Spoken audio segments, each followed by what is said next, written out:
Hey, welcome back to Gamer Trader Talk.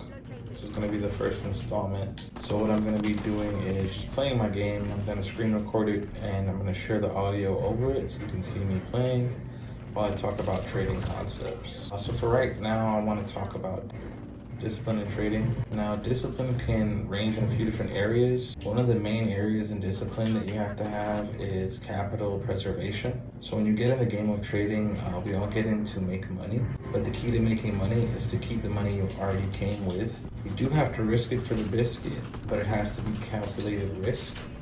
I believe ICT says the most a trader should risk is max 7%, and novice traders, half to 1% on any given time per trade, but 7% max on any given trade. Then after, if you take a loss, you should go half risk until you recover at least half of that trade that you lost, if not the full thing, with half risk. So I know I said a lot there, but the key is you want to be focused on discipline in terms of capital preservation. So let's say, for instance, you don't have discipline outside of trading, right? You have to look at your other areas of your life. So you have to look at how you're budgeting your money, how you're budgeting your time, your energy. Discipline, you have to look at all areas of your life. It's not just one segment. It's actually a few segments put together. I would argue that without discipline, you're really just reacting, right? So with discipline, you learn how to kind of just stay consistent in doing certain things and not be too focused on what other people are doing, just focus on what you need to do. So there's certain areas of my life I'm working on discipline other than trading. Right now I'm trying to get in the habit of constantly cycling, or at least being in an attempt to get better at cycling consistently.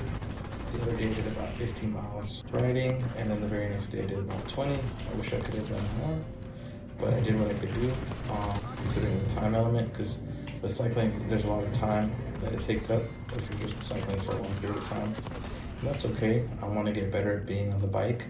Same thing with my trading accounts. I've had some of these accounts. I trade prop firms, obviously.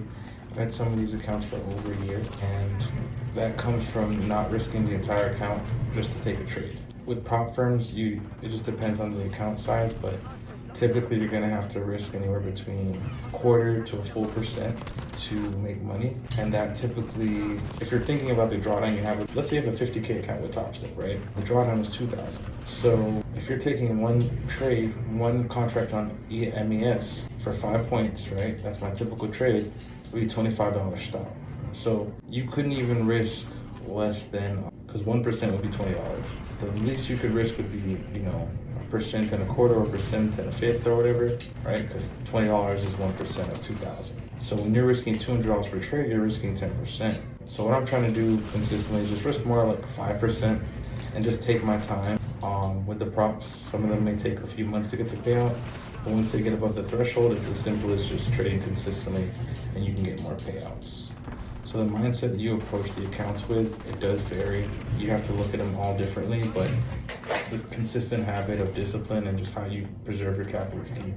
So again, if you're trading props, try your best to risk, 2.25 to 2.5 to 5% per the drawdown capital. So you gotta think about how much drawdown capital do you actually have. It does depend, right? So like if you have 150K account with Apex, it's 150K it's $4,500 in drawdown.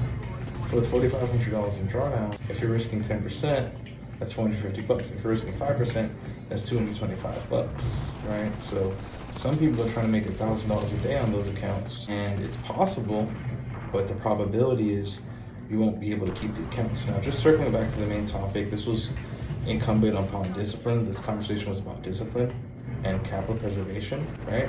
So another form of capital preservation is having no trade days. So you have to discipline yourself to implement no trade days within your trade plan to have long-term success. Not every day is a trading day, not every day is a risk on day. So there's a difference between risk on, risk off. Risk on, you're putting your highest leverage trades those days. Risk off, you're very downsized. You can still, make a profit, but compared to those windfall days, it's very different, smaller, just based on the reasoning behind taking the trades. So for me, risk on would have to be Tuesday, Wednesday, Thursday. Risk off would be the Saturday, Sunday, those days, Monday and Friday. Those days typically a lower probability for me. There's a higher probability to cut me there's a high probability that my ego can take over and the FOMO can take over for wanting to be a winner all the time. At the beginning and end of the week is possible, but I would say those are risk-off days, right? Take less risk, and then very sharply I consider not even trading those days. I've recently implemented a new plan for myself, which is if I'm not up 7R by Friday, then I can't trade Friday, right? So my goal is to hit 5R every week, and 3R basically with my live accounts basically should pay my expenses. So even if I come a bit short of the 5R, I can still, pay my bills and grow my net worth and whatnot. But if I can hit 5R every week, I'm hitting all my goals, and that can be accomplished within, 2-3 days of trading, just depending on how I scale in. And then additionally, the other R would be, I'm trying to hit 5R. So if I hit 7R before Friday, so if I hit 7R by Thursday, which is, 1R Monday, 2R Tuesday, 2R Wednesday, 2R Thursday, if I hit 7R by Friday, that'll allow me to gain access to trading Friday. And on Friday, my max risk is 2R. So once I hit that 2R loss, would be done for the week, but I'd still secure the 5R. So I've created a component that guarantees me to preserve capital on my least probable day, but also to, give me a chance to, take advantage of my profitable days. So it's just about discipline and risk management. That's what trading comes down to. So this is just a trader talk. This girl's just coming up with a sword, but this is just trader talk, just trying to find out ways to be more disciplined. You can study more, I guess. Like for me, I kind of study myself, so I document myself, then I watch myself, and I just study myself. Because I believe that, I have over 9 years experience or 8 years experience. So I believe I have enough experience to discern, what's good and what I need to be doing. And, I'll still study ICT and a few other people every now and again, but I have enough discipline to just study myself more than anybody else. Because ultimately, that is the best teacher. So if you're not recording anything or documenting yourself, how can you actually study yourself? So that's something when it comes to discipline, keeping a good journal, you have to work on that and start studying yourself. It's part of every good trader's trade plan. You build on good journal taking, note taking, documenting of strategy and execution. That is something to consider. Yeah, when it comes down to risk management with a live account, primarily you should be risking anywhere between 1 to max 7% on it, 7.5% on any given trade. That's what ICT said. So if you're risking 5% on your prop account, you can get away with that in the long term. And some people they have the high level skill set where they can risk 10% and consistently get to payouts. But the average trader won't be able to, because the one day when they're gonna take a loss, they won't, and that loss will wipe them out. And it's very easy to wipe out accounts if you're dollar cost averaging and over leveraging and you don't have any discipline. So even with this conversation, you gotta just understand, when we talk about discipline, there's so many levels to it. There's so many parts and pieces that you have to master to be fully disciplined in all areas. And one could argue that, the easiest way to be disciplined is to remove all temptations. So I would say using limiters, learning how to lock out, setting goals that automatically block you out of your accounts. Those type of limitations can be beneficial to any trader. I would argue that just limiting yourself in general is a healthy practice, and just not over experiencing any given moment. If you're on your trading run, you're on a trading run, but there's a certain point in time where you're gonna have to take a break, and you're gonna have to. We all want to be super profitable, which we can be. Okay, I just got on it.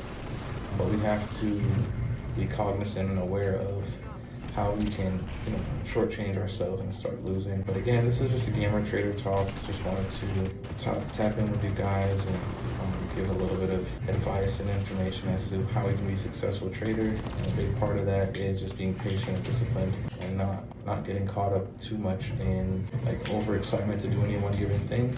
You just gotta actually develop a thicker skin to not FOMO into things and not rush the process, not lose your capital, not lose your capital in an expeditious fashion. Just move slower and explore profitability through risk management and focusing on what you're risking. You have to know exactly what you're risking to really be profitable. Just making a profit isn't enough. You want to be a strict risk manager, really good risk management. It's very imperative.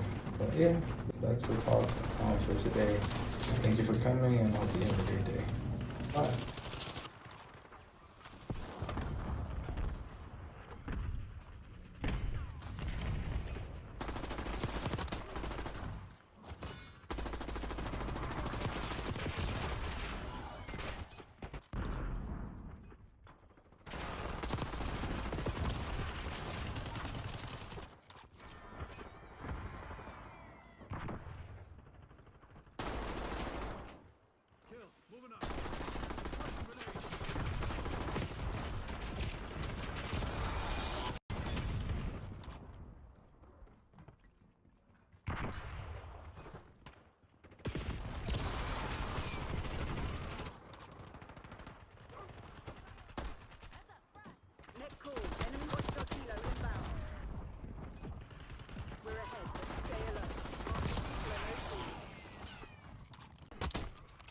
Marksman got.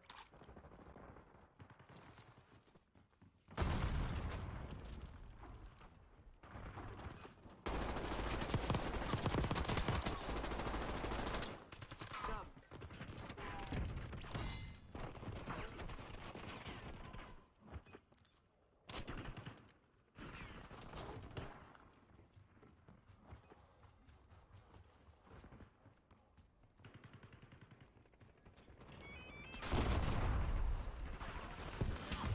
Done.